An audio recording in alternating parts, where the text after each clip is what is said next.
The new patch notes of AFK Journey out, and let's just dive into them and see what major updates arrived with this new patch. I will have some gameplay images or video playing in the background, so you have something to look at besides of the text that I will display on the screen. Now, in terms of major updates, the first one is actually huge. They added two factions, the Celestial and the Hypogene. I hope I pronounced that correctly. And with that, they also added two new S-level heroes.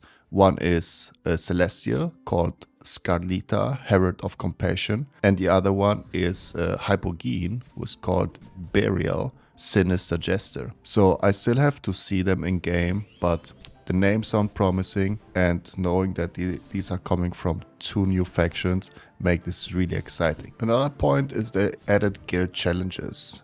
Complete guild challenges to get abundant guild medals, which can be used to redeem stellar crystals at the guild store and Celestial or Hypogene's heroes. So that's great because they tied these new heroes rewards also to the guild system, which is one of the systems I still really need to explore myself. So this is a good motivation to actually go and look into that feature. Staying in the guild universe, they added a weekly guild quests, or not one, but weekly guild quests. So here basically you have your weekly quests that you complete. You can get guild XP for that, and you also have increased diamonds obtained from these daily quests. Another point is that they added Stargaze Station card pool. Don't miss the chance to draw the brand new Celestial or Hypogene heroes. The stellar crystals used in Stargaze Station can be redeemed at the recruitment store and guild store. Now, point 7 is that they remade the battle drills. This mode will be periodically available as an event and is designed to maintain balanced difficulty using a benchmark level. Both the mode itself and the event rewards have undergone substantial changes. Please refer to the actual in-game experience for the most accurate information.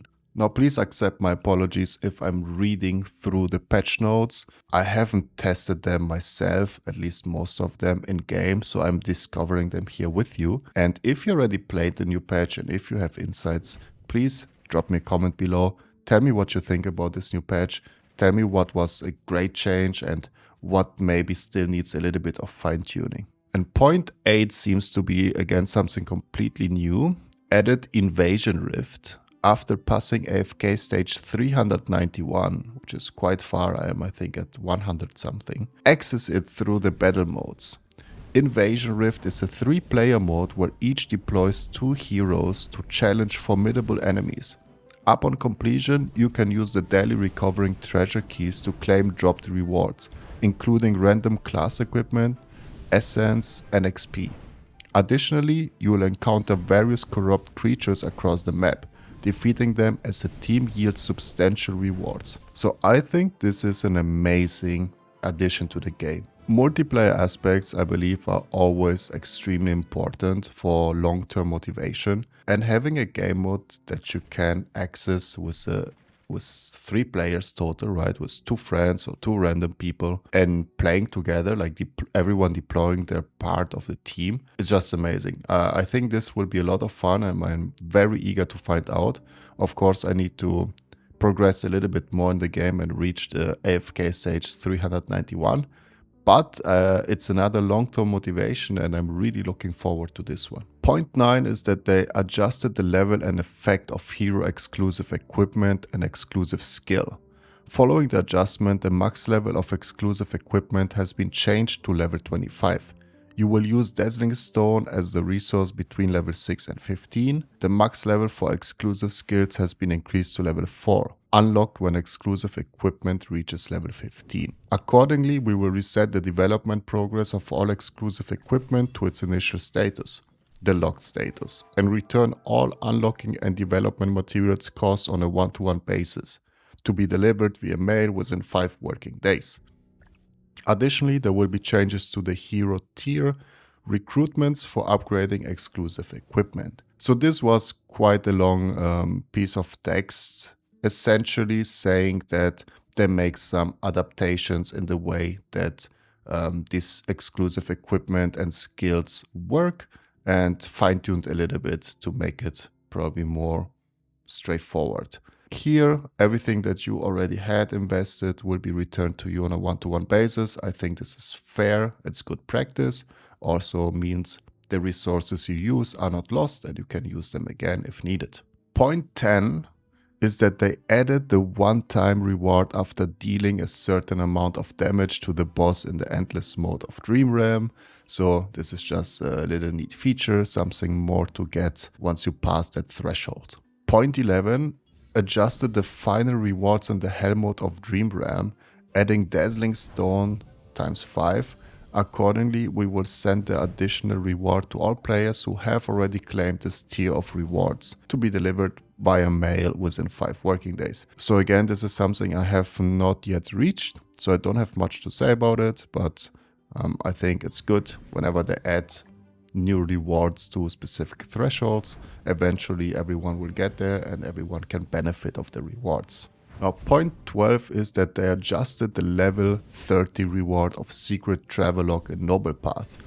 Now the Noble Path in AFK Journey is basically your battle pass, yeah? That's the word I was looking for.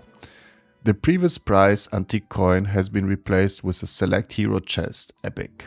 Additionally, the level 100 reward will now include an extra drop of Antique Coin times 10. Accordingly, we will send the newly added and modified rewards to players who have already claimed this tier of rewards, of course.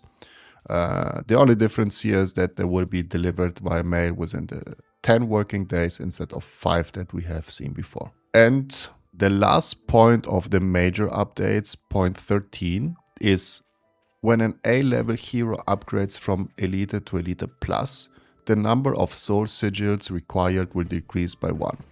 When upgrading from Legendary to Legendary Plus, the number of soul sigils required will increase by 1.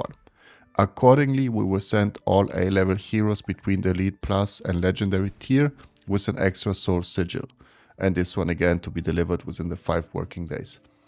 So the way it reads for me, also because I am not that far in the game to know the impact of it, but just from a neutral perspective, it looks like they will make it easier to reach a specific threshold, an earlier threshold, but will make it a little bit more difficult to advance to the top tier, yeah, because they decrease a resource you need for the lower tiers, but they increase the one you need for the higher tier.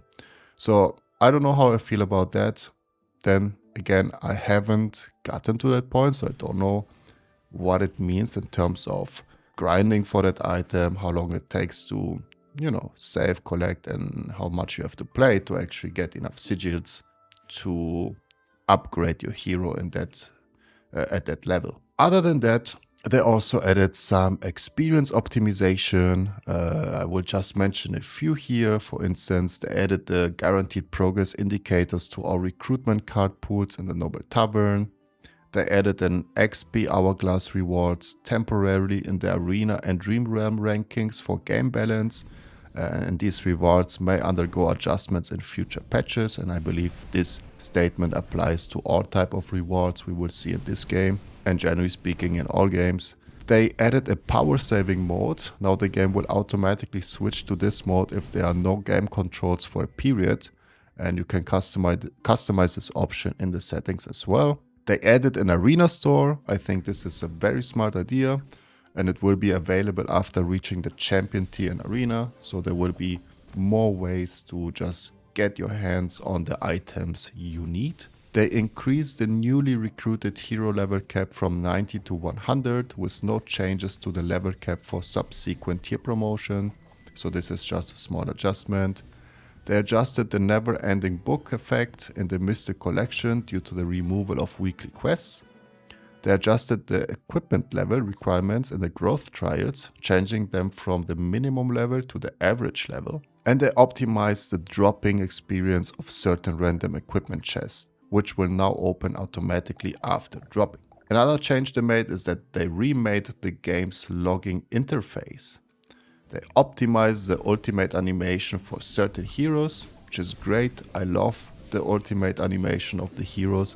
I don't know how you play the game, but my settings are that for every new login, I let my heroes do the animation once, and after that, well, they just skip it. But even if I've seen it already many times, seeing the animation at least once a day, it's always like, you know, something nice for the eye. And they added a team channel, which I think is quite cool. They optimized the interface for the AFK challenge. They optimized the icons for some in-game items, which seems like a small optimization, but in the end, everything that the eye sees and the better it looks, yeah, the better it feels in terms of gaming experience. And they reduced the difficulties of the strategy challenge in Arcane Labyrinth. They adjusted equipment stats to align more closely with the visual representation, ensuring the sum of the stats for equipment from the same class remains consistent. They as well reduced the difficulty of certain stages, reduce the pressure of map exploration by automatically clearing miasma from all areas up to the second to last area reached by the player. There were also some changes on heroes itself, so some balancing changes. Here we'll mention a couple, the one I believe are well known and also some that I know that I have within my composition. First one being Eddie, the Desert Defender. Reduce the initial damage per second of the dart poison applied by ultimate corrosive dart. Increase the damage ratio per second of that potion based on the character's attack, enhanced by Natural Hunter. Reduce the damage dealt by triple tap. So here seems to be a slight nerf for Eddie, which has been one of the strongest DPS so far. So let's see how this works out and if he's still viable after these changes. New changes also to Smokey and Mirky. Wasteland Apothecary, one of the favorites in terms of support. They increased the HP recovery per second from the Ultimate Special Aroma. They increased the base HP recovery of Ultimate Special Aroma active, but the recovery amount is no longer based on the number of allies within the aroma range. Remove the crit and attack speed bonus of Ultimate Special Aroma, instead increase the haste, and Ultimate Special Aroma won't be available for a while when Smokey and Murky in the control effects. So yeah, I don't know how I feel about these changes. I think overall there were a little bit of buffs, a little bit of debuffs. Let's see how this plays out in game. I think it's huge that they removed the crit and attack speed bonus and replaced it with haste, especially crit. It's a really important type of attribute. So let's see how it works out. And last but not least, let's mention also Cisia, Requiem of Thorns. I don't know if you pronounce her Cisia, Checha, Secha, or Chesia. I don't know. You tell me in the comments. Increase the HP of Mr. Carlyle. That's the cool guy that she summons. That awakened by Ultimate Queen summons, reducing his HP loss rate over time, but no more vitality and damage reduction granted. Reduce the normal attack of damage of Mr. Carlyle that awakened by Ultimate Queen summons, increasing the entangled damage. Slightly reduce Cesia's normal attack damage. So also here, what we see in my eyes is a debuff. This hero has been extremely strong, and yeah, I can see why they want to adjust a little bit. The oppressiveness of this hero, especially the summon, is it's quite a maniac. So those were the patch notes, not all patch notes. I will leave you the remaining one in the video description. And thank you for watching. Catch you in the next one.